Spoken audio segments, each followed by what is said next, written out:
సహోదరి సహోదర, నీవు నా నోటి వల్ల నుండి పరిశుద్ధమైన దేవునికి నిజమైన విషయాలు కొన్ని ఉన్నాయి, కానీ కొంతమంది వాటిని విలువైనవిగా భావిస్తారు. ఆపై దేవునికి విలువైనవి కొన్ని ఉన్నాయి, కానీ కొంతమంది వాటిని నీచంగా భావిస్తారు. కానీ దేవుని బిడ్డగా నీవు ఎప్పుడైతే దేవుని వల్లే ఆయన దృష్టిలో విలువైనవిగాను నీచమైనవిగాను ఎంచి ప్రత్యేకంగా జీవిస్తావు, అప్పుడు నీవు దేవుని నోటిగా ఉంటూ నీవు దేవుని నోటిగా ఉండాలంటే నువ్వు దేవుని మాటలు భుజించాలి, లోతుగా ధ్యానించాలి. లోకంలో ఉన్న పరిహాసకులకు దూరముగా ఉండాలి. అవిశ్వాసపు నిజమైన మాటలు మాట్లాడకూడదు, విశ్వాసపు ఘనమైన మాటలు మాట్లాడాలి.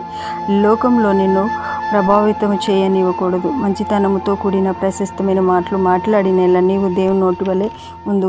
నా ప్రియ దేవుని బిడ్డ ప్రవక్త అయిన ఇర్మియా తనకు వస్తున్నటువంటి శ్రమలు బట్టి తను తాను నిందించుకొని అవిశ్వాసపు మాటలు మాట్లాడినందుకు ప్రభు ఇర్మియాతో, నీవు నన్ను తట్టి తిరిగి నీవు ఇప్పుడు మాట్లాడినటువంటి వ్యర్థమైన మాటలు, అవిశ్వాసమైన మాటలు మాట్లాడే అలవాటును విడిచిపెట్టినడలా నేడు నీవు కూడా దేవుని నోటి వల్లే ఉండాలనుకుంటే పనికిరాని వ్యర్థమైన అవిశ్వాసపు మాటలు విడిచిపెట్టి ఎల్లప్పుడూ విశ్వాసంతో కూడిన సత్యమైన మాటలను మాట్లాడినప్పుడు దేవుని నోటి వల్లే ఉంది. అటు కృపా ధన్యత దేవుడు మీ అందరికీ దయచేయను గాక. ఆమేన్.